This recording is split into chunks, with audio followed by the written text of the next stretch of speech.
So thank you everyone for waiting. We're actually going to get started now. Again, as I said, my name is Dr. Rihanna Rogers and I'm the moderator for this session of Breaking Through the Middle. I want to welcome those back who are returning. This is our third iteration of the hashtag Black and Brilliant series, Breaking Through the Middle. This specific session is titled Navigating the Mentoring Relationship. I am honored to have two guests today. We have Herman Stewart, the CEO of Every Child Needs a Mentor, author, TEDx speaker, and host of Finding Your Path podcast. And we also have Dr. Mandel. Alan Mandel is a SUNY 2020 Distinguished Service Professor at SUNY Empire State College and co-editor of All About Mentoring.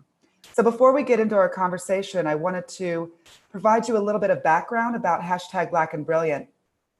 Hashtag Black and Brilliant is a loose network of people from all backgrounds whose intent is to make an impact on corporate hiring and promotion processes through the leveraging of our networks.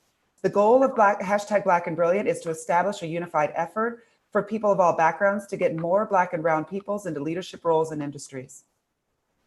So just a quick agenda of today. I just want to say both of our panelists have agreed to stay on after 12:30. Our session officially ends at 12:30, but we will have 30 minutes for questions and answers. So please feel free, audience, to include in the chat box questions that you have. If you have a specific question for one of our panelists, please use the @ symbol and say either @Alan or @Herman if you would like to specifically address them. So with that being said, we're going to get started with the introduction framing, and then I'm going to turn it over to Herman and Alan to continue this conversation. But let me begin first with framing this navigating the mentoring relationship for you. Amid a racialized pandemic, we are viscerally witnessing the many ways that a systemized oppression can negatively impact the socioeconomic opportunities, mental health, and overall status of Black, Indigenous, and people of color, or BIPOC. This can be seen in the issues that BIPOC encounter when advancing. So far, hashtag Black and Brilliant has held panels addressing tips and strategies for breaking through the middle. One of the strongest themes that has emerged and resonated with all of the audiences so far is the idea of establishing an effective mentor or sponsorship relationship. Sponsors, mentors, and coaches are a great asset for all people, including those struggling professionally, personally, and economically. If done right, this process can be very rewarding. However, if done wrong, it can drastically lead to setbacks in one's own life and career. Whether informal or formal, the mentoring process helps motivate individuals to be independent critical thinkers and to take ownership of their careers and their career paths. As Mark Livingston, co-PI and co-author of the Hendricks Struggle study, Creating a Mentoring Relationship, stated, the key to great mentorship is that bond of trust that is formed and organically created, which develops between two individuals coming together who want to invest in time and the effort of each other to grow in a relationship. However, the rate in which BIPOC peoples have access to and take part in this mentoring and sponsorship process is at a much lower level than their white counterparts. BIPOC often seek out mentors with similar backgrounds, but these individuals may not have the leveraging tools that they need to move to the next level. As managing consulting member Christine Lindor stated, she believes that there are individuals who need to find mentors that are outside of their own gender and ethnic backgrounds. What she realized in her own experiences is that individuals who looked different than her gave her opportunities to move forward. She also indicated that individuals who looked like her were able to speak to her in different ways. The issue of locating a mentor is further compounded when considering race and gender. 84% of male respondents to the Hendricks study said that they had a male mentor. However, only 64% said they had a female mentor. And gender and cultural disparities were even higher.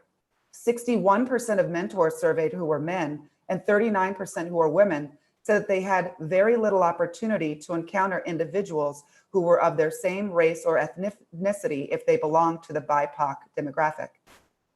If we are to put more people in executive leadership from diverse backgrounds, we need to create a circle of spaces where executives are able to effectively mentor people from a variety of backgrounds, Livingston indicated. Organizations with mentoring programs are usually viewed with more attractive viewing pleasure for people who have the idea that retaining employees and having higher rates of retaining those employees come from a mentoring program. Now, I wanted to stop there and highlight a few factors. When we're thinking about the idea of mentoring and sponsorship, you're going to see in the question and answers with both Alan and Herman that they can vary from place, they can vary across education, and they can vary across professional environments. So with that being said, I'm going to highlight the two questions that have been posed to our panelists today. What traits do you need to be an effective mentor or mentee? The second question, what advice would you give for creating, locating, developing the effective mentor-mentee relationship? So what I'd like to do first is each panelist has been given 5 minutes to be able to address the first question. And I'm going to rotate between Herman and then Alan, and then we'll move to the next question. If we have additional time after those questions, we'll address some supplemental questions as well. So I'd like Herman to go first. Herman, would you be willing to answer the first question? What traits do you need to be an effective mentor or mentee? It's quite a broad question, and it really depends upon what do you need from your mentor. And if we think about a mentor as a means to an end, so they're a conduit, they're helping you to get to another level. It's really around them having a multiplicity of characteristics dependent on where you want to go. So I would say one of the first things that a mentor needs is perceptivity, that your mentor is very perceptive. I've got a story to tell around this. I remember I was being mentored by my mentor that I had when I was starting out to go into business, and this person started to mentor me, and he was mentoring me for a number of years. And then it got to a point where he said to me, he said, I see that there's a business in you, and I don't want you to come back to see me until you've written a business plan. And that to me was really challenging at that point, just because in my mindset, I thought a business plan is 100 pages and a business plan is this and a business plan is that. But he's seen something in me that he believed needed to come out. And it was almost like he had to be very bold of stating what he's seen for me to be able to go away and do that part to come back. So I'll say that perceptivity is a really big part. I will also say emotional intelligence. Lived experience is also a massive thing that I believe mentors need. And for me, being a mentor in a number of different industries and mentoring a number of different people, I've had to collect a number of skills across a number of industries. But sometimes when you've got a mentor, say you've got a mentor within the same workplace, and they're ahead of you on the journey, they need to have experience of how they navigated from where they were to where they are now. And that enables them to give you their hindsight, which enables you to have foresight. So I say lived experience is another big thing. Another big thing is vulnerability, because ultimately you need to be able to understand some of the failures or some of the mistakes or some of the shortcomings that your mentor has experienced within their career, within their personal life, within them walking towards where they are in their career. And if they can share some of those vulnerabilities, some of those failings, that can give you courage, that can give you encouragement to let you know that you're not as unique as you think, that we all are going through the same issues when it comes to becoming who we aspire to be. So I say that's really important as well. And I feel that what mixes with that is also I'd say humility. So humility has to come with vulnerability, because to be able to share some of the things and your failings, then it's like the mentor has to unveil themselves or take their mask off. And when you've got a mentor that is probably well established, you know, they've achieved a lot. Some may not be willing to really share their failings that they've encountered along the journey, and that isn't helpful to you. I mean, for myself, I've been very privileged to have some significant mentors, and one of my mentors, which is his name is Mike Harrison. He's been one of the biggest innovators in financial technology and in the whole finance world. And he's been the CEO of a number of banks. And as my mentor, he demonstrated a humility to me that was just attractive, that he was such an accomplished person, but you wouldn't know it from how he behaved, how he spoke, how teachable he was, how willing he was to be corrected and so forth. So I feel that is a really important thing as well.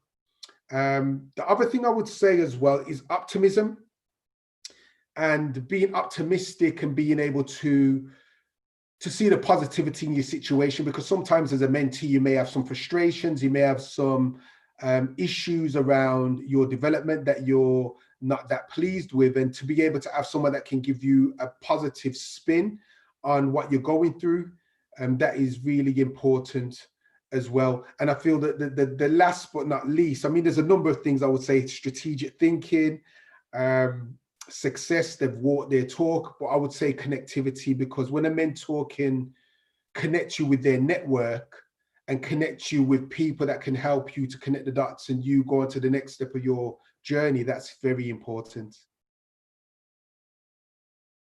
Excellent. Thank you so much. Alan, what are your thoughts on the same question?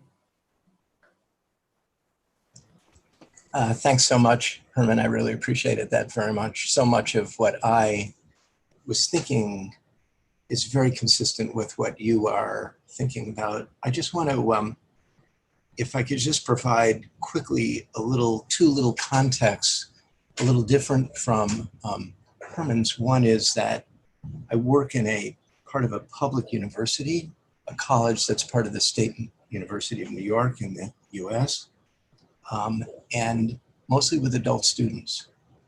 And these are people who are coming to us, often trepidatious about being in school, a huge diversity based on class and race and gender and experience, and at an institution that prides itself on flexibility and individualization. So the possibility of attending to that individual student.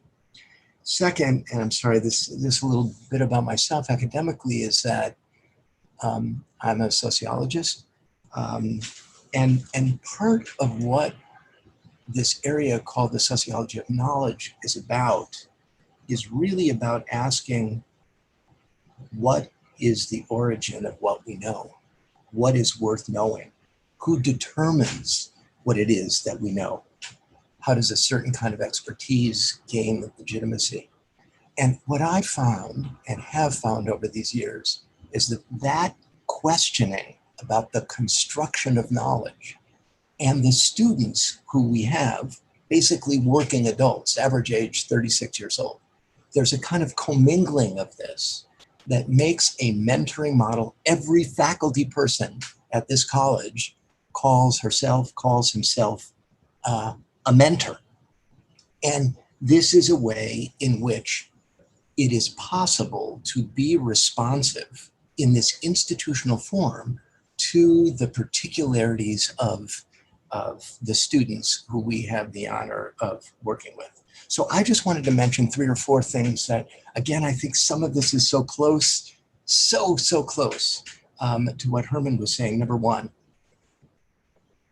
mentoring for most. When you read about mentoring, in many cases, there is an assumption about top-down expertise. There's an assumption about the expert and the novice. There's an assumption about the knower and the person who's ignorant. There is academically, in a kind of Paulo Freire Brazilian educator model, it's a banking model. That is, we assume that there's somebody in authority, and we assume that there is somebody who has very little authority. And the mentor's role is to teach that person what it is that the mentor knows. I'm going to teach you I'm going to give you this information. I'm going to take you through teach you the ropes. Here are the hoops you have to go through. My point here is that in many models of mentoring, We have a reproduction of the power authorities that already exist.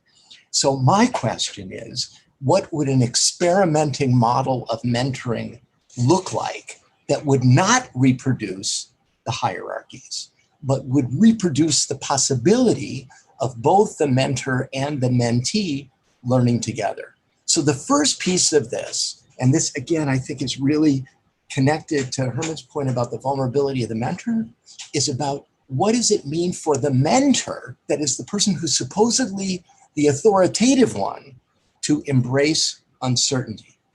Can we take uncertainty as an ethical stance rather than certainty? Can we say to ourselves what we think we know is only provisionally true, but not absolutely true? Next, as a kind of, in addition to this critique of authority, I would say the next component of this kind of experimenting model of mentoring would be something like, what does it mean for the mentor to have the responsibility to call on the mentee's curiosity, the mentee's questions, the mentee's feelings and confusions? And I think in many models of teaching and learning, this is applicable not only to dealing with adults, but to dealing with 6-year-olds. That is, in what way is part of the role of the mentor to try to be attentive to the mentee and to know how to ask questions and to listen? In effect, from the origins of the notion of mentor, this is a kind of a Socratic moment. Are we good question makers as mentors? How do we know what a good question is? How do we know what a bad question is? So that segues to me into a third point. And the third point to me is somewhat of a repeat of this authority question. What does it mean to think about oneself not as a mentor who is not transmitting stuff, whatever that is, but entering into a dialogical relationship with a mentee? This is back again to this authority question. What does it mean to try to engender a discussion, a conversation, not telling, which is what our assumption is about mentoring, a telling model, not a telling model, but a collaborating model? I guess I would just like to say 2 more things about this experimenting notion of a mentor. One is about how the mentor thinks about the mentee. Is it possible for the mentor to think about the mentee, whether a student or an employee, as, quote, a whole person with multiple dimensions, multiple hopes, multiple problems, multiple challenges? How can I connect as a mentor with the whole person, not just as a student, not just as an employee, not just as a parent, but a much fuller sense of who that person is and what that person's life is and what's important to that person? And finally, for this segment, I would just say, the other thing I would like to just raise is that, how does the mentor think about his or her role as a person who judges, about evaluating? So much about the notion, the traditional notion of a mentor, is that the mentor is a judge about putting a person in his or her proper place. However, back to this authority question and this collaboration question, my question would be, can this process of judging, of evaluating, become something that's more collaborative? Can it become a collaborative enterprise? Can I, as a mentor, become a more reflective practitioner? How can I, as a mentor, encourage my student, my employee, my mentee to become more reflective, and in turn, become more confident and clear and willing to ask his or her own questions? So If I could interject there, Alan, I think there's a point that has been raised, I think, in the chat box for both Herman and you, Sure. about this idea of mutual reciprocity. I think this is something that both of you have just brought up, that a mentor-mentee relationship has to be equitable, that it has to be something where both sides are getting something from it. And so I want to go back to ask Herman a quick question here. Herman, you brought up a couple of practical tips about ways to make the relationship more responsive on both sides. A couple of people in the chat box have asked, what are specific ways about finding a mentor who's going to do that? How do you choose somebody that's going to be respectful of your entry point, not try to position them, like Alan said, at a position higher, but really trying to understand the whole person? What would your suggestion be, Herman? And then I'll move back to you, Alan.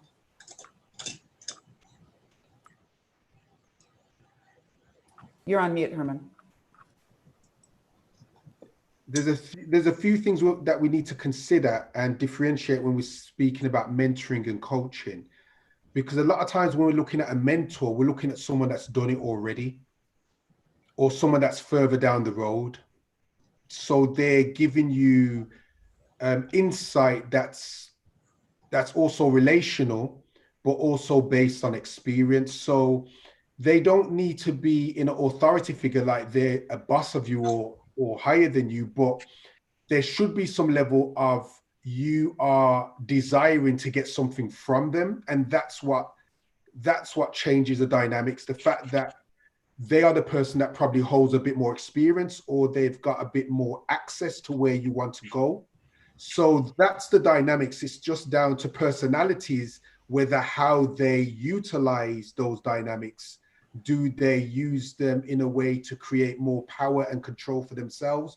Or is it something that encourages their ego? So I feel some of that is down to, some of that's down a personal piece, that is, you know, some of that's down to the person's characteristics, down to how they steward their role and so forth. But what I would say, if you want to find a mentor that it's more mutual, I feel that has to be much more organic.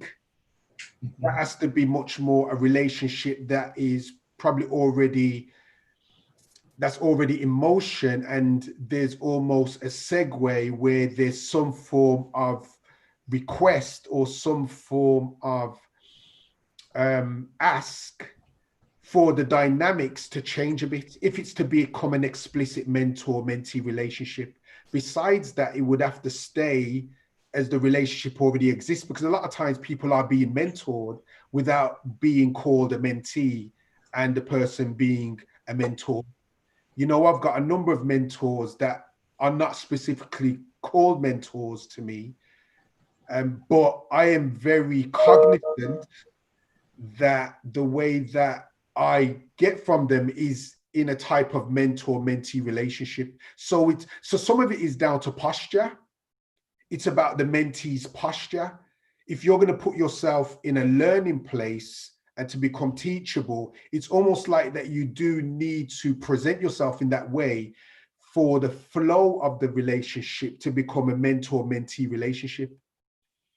Besides that, if it's mutual, it's as though you're both peers.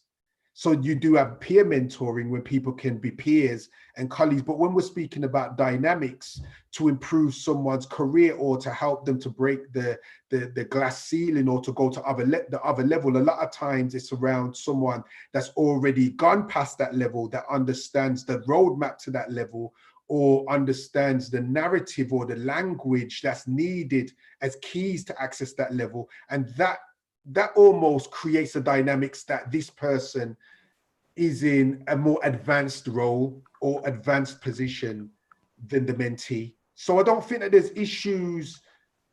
I don't think that there's issues around a mentor-mentee relationship where one can be more advanced and one is less advanced, or one has more knowledge and one has less knowledge. It's more about how it is utilized. And I would say that those are my thoughts on that. Thank you. Alan, what are your thoughts on that?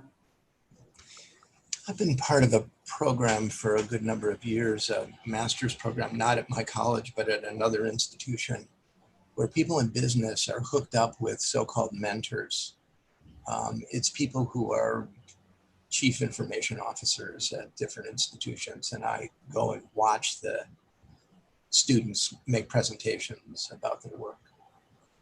And the thing that hits me, and I hope you see this as connected, Herman, to what you were saying and to some of these questions about the blindness of the mentor, about all of these issues, is that I'm really struck by the ways in which these so-called mentors are there not to show what Herman described as humility, not to show their vulnerability, not to take their mask off, but to show themselves as authorities. And I think this question about what is the process? I don't think this is so simple, because many of the mentors, many people become mentors, whether it's in a law office or some other corporate setting or a college institution, they're mentors because they think they have the knowledge worth knowing. And I think the issue of how do you develop over time something that's more collaborative? How does the mentor begin to say to herself, himself, wait a minute, this student, this employee, this person is coming with something that I don't know, that might change the way I think. I think that's a radical step, and I think it's very difficult. And I think it takes sustained work, training, discussion. I don't think it's automatic at all. I think there's a point here that I want to highlight, and this goes full back to what Herman mentioned in the beginning about humility. And this goes back really right now to this idea of who is a mentor. So I want to highlight this clearly. I would ask everybody in the audience, why do you want to be a mentor? Is it because you want to help someone else? Is it because you want to help yourself? Why do you want to become a mentee? Is it because you want to enhance your career? Is it because you are willing to learn from someone else? The entry point about that relationship is critical. And I think this is what both Herman and Alan are saying. If you enter into this dialogue with preconceived notions that I know X and that person who is the other side does not know X, you could lose out on learning information, right? So I want to pull us back because I think there's a couple of other questions too that I'm going to say broadly. We're talking about cultural sensitivities, and we're talking about this idea of being kind of mutually reciprocal and beneficial. Let's say I'm a person, so I'm going to throw this as a scenario to you both. I'm a person looking for a mentor. If I'm a mentee, what should I do? How would I behave as a mentee to find an effective mentor? What would be my strategy for going out and locating someone? Herman and then Alan. Yeah, I'm sorry, please, go ahead.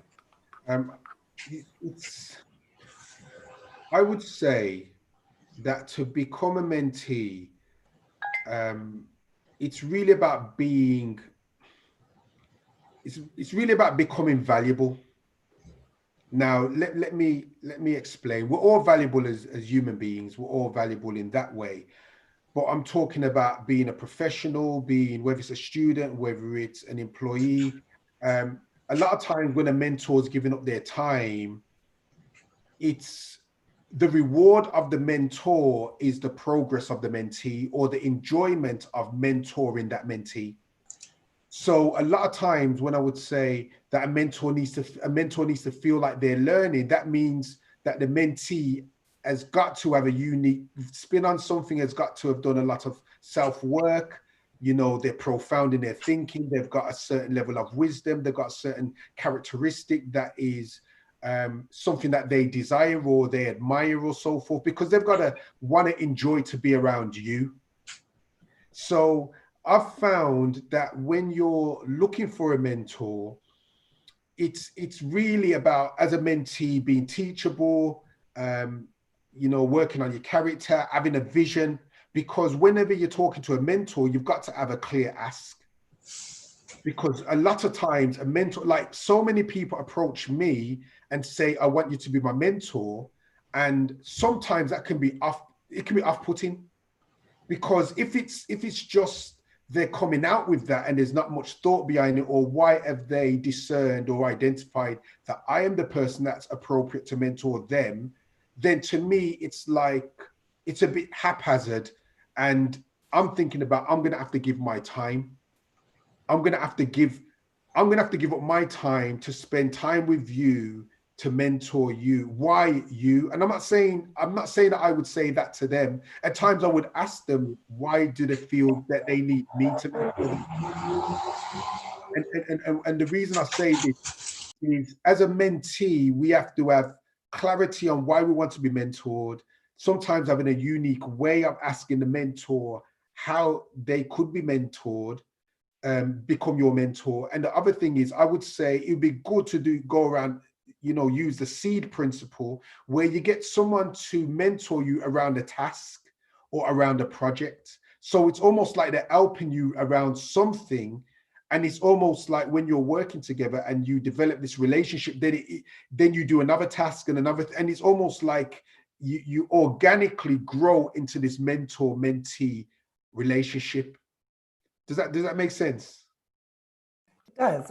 And I think I'll turn it over to Alan, but I really want to highlight that piece about having an ask, right? You have to know what it is that you need from a mentor in order to really make that relationship meaningful, whether it be in or out of a college setting. So, Alan is probably going to speak to this too, but, I have the mentoring title at my job, and I ask my students, why do you want to get a degree? That's my prompting of their ask. What is their ask? Why do they want this? What is their goal in their life? And I think, Herman, you just mentioned, if somebody comes without having that ask, for the mentor, it means that you're going to have to not only help them go through the process of creating the ask, but then after they create the ask, then you have to mentor them in that area that they're asking about. So it's like 2 stages. So I think that's really good advice for anybody looking for a mentor, is thinking about, conceptualize what your ask is before you maybe approach that mentor you're looking for. Alan, what are your thoughts? I was going to say something very similar, Rihanna, to what you just said. And it would just be this. And I see there's some questions in the chat that are asking a similar question about the ask. I think that whether you're a new employee, whether you are a student, whatever your position is, in most cases, you don't think that you have the authority to change the nature of the discussion.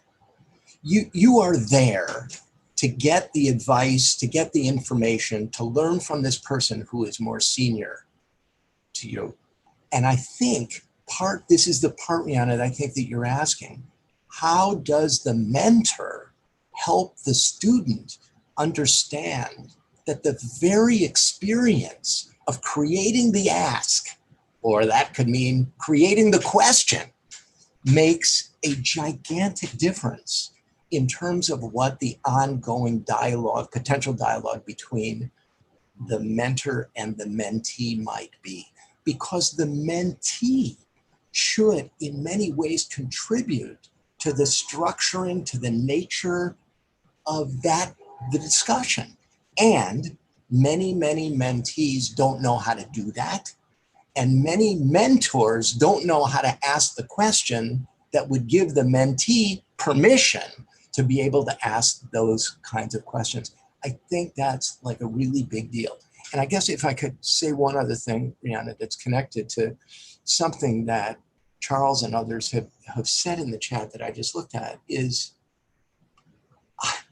I think that in many ways, we are trying to think about ourselves as social change agents. That to me is part of the context within which this mentoring is happening. Not how do we perpetuate the status quo, but how can we change things? And if mentors believe that they have the knowledge, the information, the way to go, they know the questions, the chances of changing taking place are much smaller than if the mentor began with some sense like, I don't know it all, and the mentee believes that she or he can contribute to changing the institutions in which he or she is participating. I think that's really important. And I think this goes to a theme. A lot of people are asking the idea of, this power dynamic. It's really what we're describing. That has been in the traditional model of mentoring, there's been this higher and lower level. But what we're describing in this conversation is making that role more equitable. where Yes. people can see things on both sides as gaining from the relationship, that buy-in. I think what you've just described, Alan, is that's a changing dynamic, right? You're changing a structure of the mentor-mentee relationship, and you're making it a lot more balanced. Now, here's the question that I think some people have put in the chat box, and I'll ask you to speak to this, and then I'm going to ask you about how we can talk about this online. But, you know, mentees have a feeling that they may have less value because a mentor might be in this position of power. What do you do to build that confidence in yourself as a mentee? The confidence to say, I have value, I have worth, and I've identified somebody, but they intimidate me, right? Because they've accomplished X, Y, and Z, but I want to be where they are. And so what do I do if I want to say like, okay, I have that inside me, but I want to build that courage out to connect with them? What would be your thoughts for getting over that hump? What would you do? Herman and then Alan. Okay. I mean, I feel there's a number of different mentoring relationships that we're talking about, and I feel that we need to be very explicit. Because I've had I've had a mentor relationship where I'm the mentee, but that I've asked them to be my mentor, and there was someone that we mutually knew that I asked through, and that's how I got the opportunity to be mentor. But then there was another mentor that I paid to be my mentor. So there's two different areas, and I think the other area that we need to really think about is the reality that if we really want to break the ceiling, a lot of times the reality of it is your mentor has got to be more senior. That's the reality, because the mentor. It's okay. A mentor is bringing you to where you can't bring yourself a lot of times. So if you're both on the same level, then ultimately, how are they going to help you to break the ceiling? And I think that there's probably too much talk around it being mutual, when the reality of it is it doesn't have to be mutual. The respect needs to be mutual. The respect and adherence that we're both people, and there's a respect that we are individuals before even professionals, but we don't need to be mutual professionally. And I think that this needs to be very clear, because the reality that dynamics do exist. What I saw, because I mean, I'm an entrepreneur, I'm a CEO now, I run a number of organizations, but I've also been in an organization, and the way that I got to the other level where I was being mentored is that I understood that I was a leader, and I understood that my workplace was not what made me. I was an individual that came to this workplace that had as a lot of lived experience that was outside of the work environment. So I came and I had a confidence in myself. So when I was speaking to people, I was speaking to them in that way. So my bosses and the leaders of the organization, I would have those kind of conversations where I would speak mutually and talk to them in that way, in a respectful way. So it's almost like a respect was developed, because you can't force someone to respect you, but it was developed. And then that's what helped them to mentor me, because they recognized I was a leader. I wasn't in their role or their position, but they knew, regardless of the role or title, I knew I was a leader. And I feel that that's how you have to win the respect of leaders. Leaders recognize leaders. And I feel sometimes we probably need to be more bold, or we need to have more courage. You know, sometimes we need to have more courage, because that's what's happened on my journey. I've had to have courage at times to state what I see. And then that's given me more leverage in conversations. But it's also, I've been very pliable and humble as well. So it's a balancing act, and I wouldn't say that there's necessarily a science to it. Thank you. What are your thoughts, Alan? I mean, I think at this point, Herman, that you're mentioning, this is a process. And I guess we're talking about what's the changing nature of this relationship over time? How do things change over time? But I guess, I'm sorry, I'm maybe a broken record on this one point. I guess it seems to me, I agree, Herman, it is the case that a person who takes on the role of the mentor has something that the mentee is searching for. Knowledge, information, a way in. Something is going on here.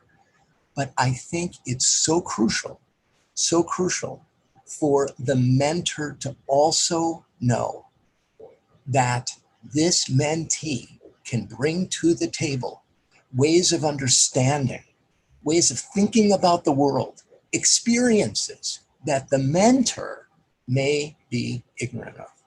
And how does the mentor, in effect, even admit that to a mentee, to say, whoa, that's very interesting. How do we begin to think about this?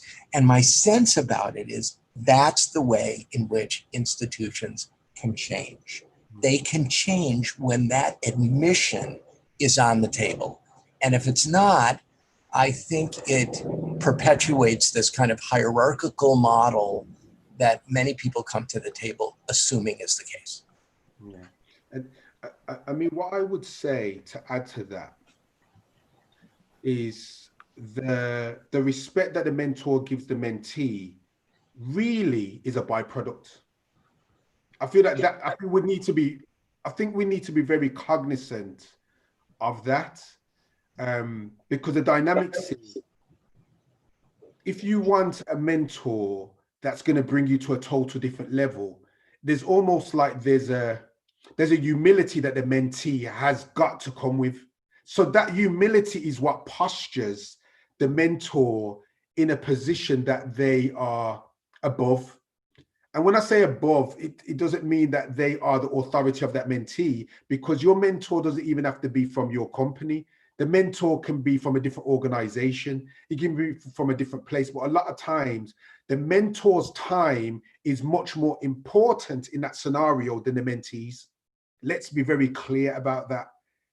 What happens in the process is that when the mentor's mentoring and then they're gleaning the wisdom and gleaning the insight from the mentee, and then it's enriching them, and when they're going away and they're reflecting on what the mentees said, they're then growing in their eyes, they're growing in their sight. So then there'll be times where the mentor will ask the mentee questions because they value their wisdom that they've got from seeing how the mentee is giving the answers to the questions, or how the mentee's working out their path, or how the mentee is reflecting and being a reflective practitioner in their process, or how they're using their initiative, or how they're using their insight or their perceptivity. Or so it's, I would say, to start with, it's like many relationships, but I would say, okay, if we think about it being an employer relationship, it's like induction.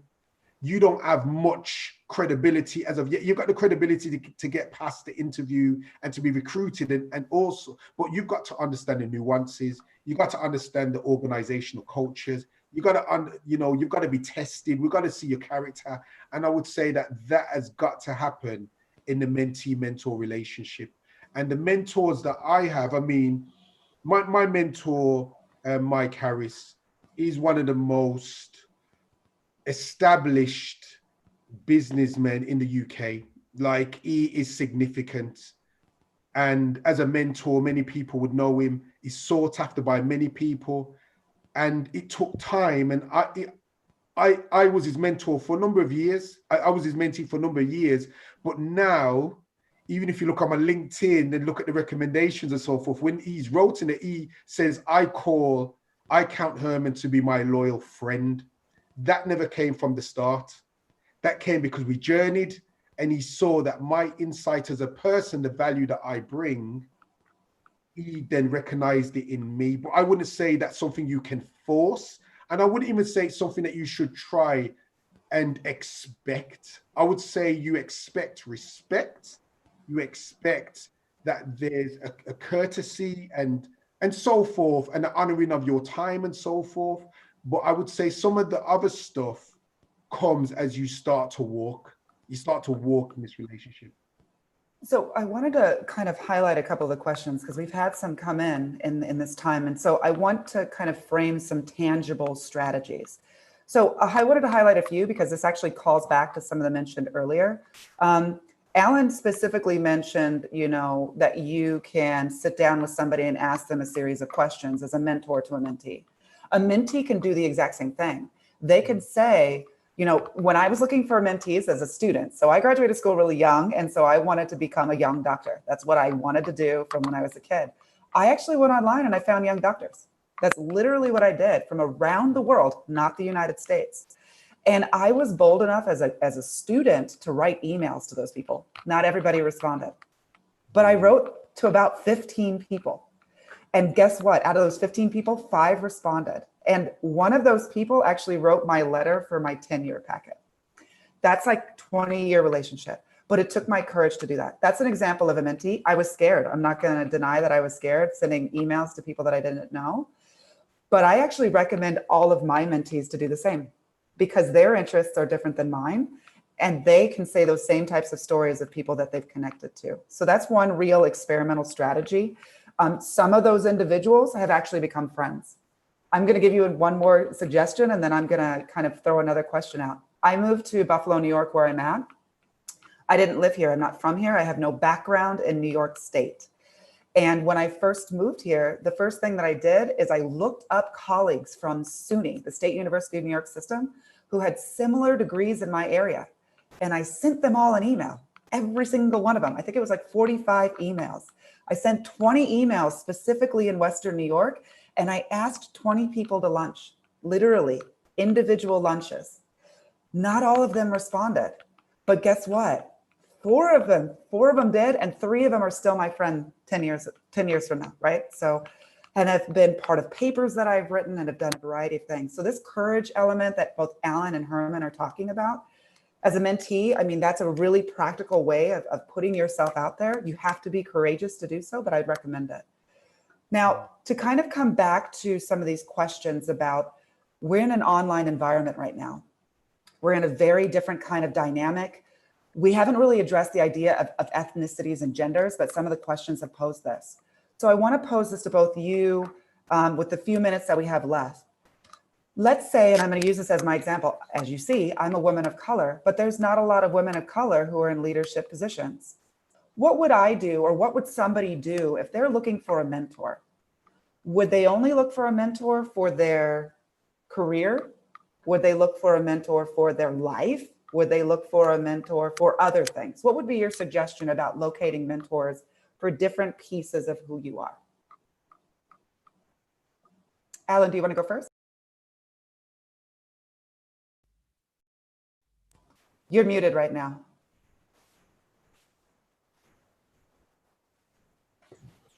I think that is a brilliantly hard question, Brianna. It's really hard. And I guess I would go back to something that somebody said in the chat at some point along the way that really struck me, which is that if I am right, that what the mentor is supposed to be thinking about with the mentee is a whole person, not just kind of a narrow instrumentalness, but a whole person. I think that one of the assumptions then is no mentor is going to pull off the full picture. No mentor is going to know every aspect of you and every aspect that is important to you. That whole is not going to be captured by one magical person who's going to have the answer to all of your questions and who can respond to every one of your needs. It's not going to be possible. So I think Herman made a comment about this earlier. I think this is really right.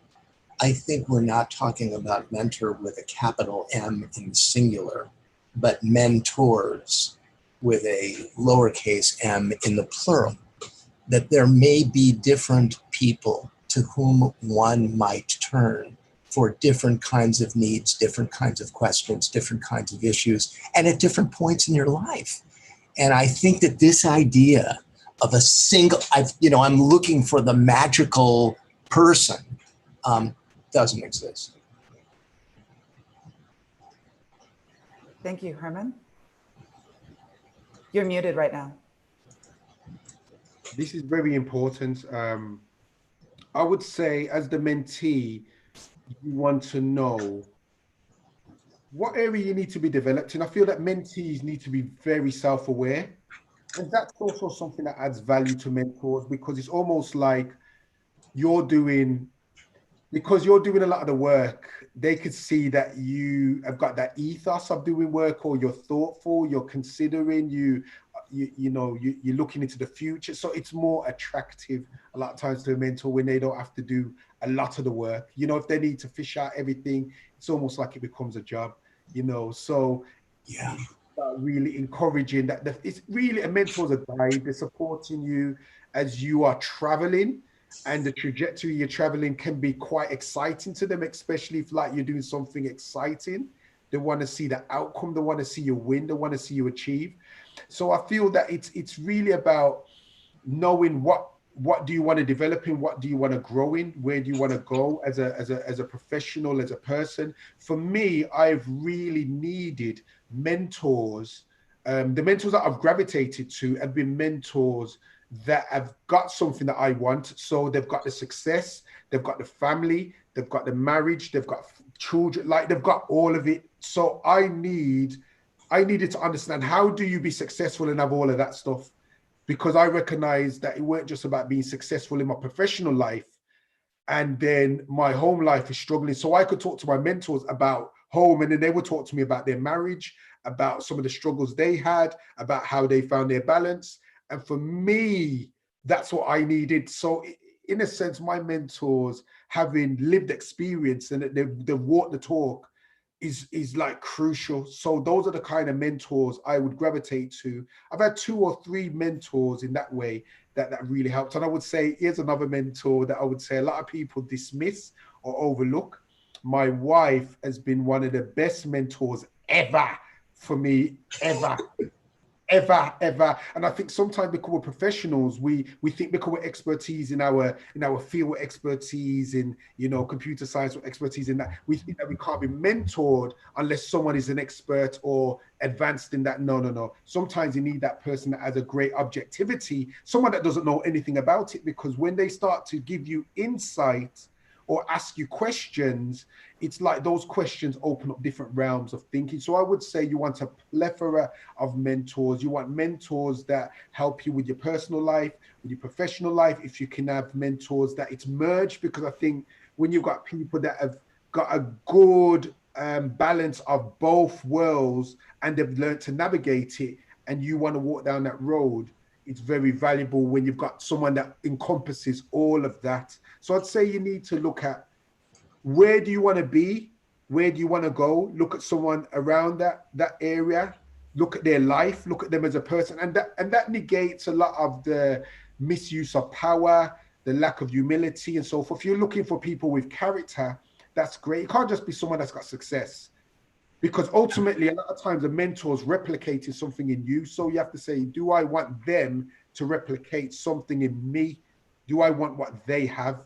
And I would say that that's a big way to identify and gravitate towards mentors. Yeah. Could I really appreciate that, Herman, very, very much. I wonder, Rihanna, if I could say one other thing about this that worries me. 20 or 30 years ago, I don't think the word mentor and mentoring programs had the kind of currency that it has today. It was less usual for a college to have a mentoring program, or for a corporation to have a mentoring program. Now it's unusual for a corporation or a company or a college not to have one.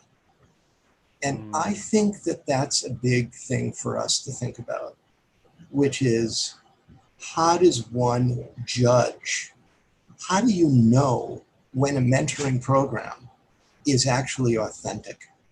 How do you know when it's doing what it claims to do? The word is everywhere now. This is no mystery. People say, oh, we have an HR. How many HR departments say, oh, of course we have a mentoring program for new employees, of course. And I think it puts us into a position of having to really carefully look at what authenticity means.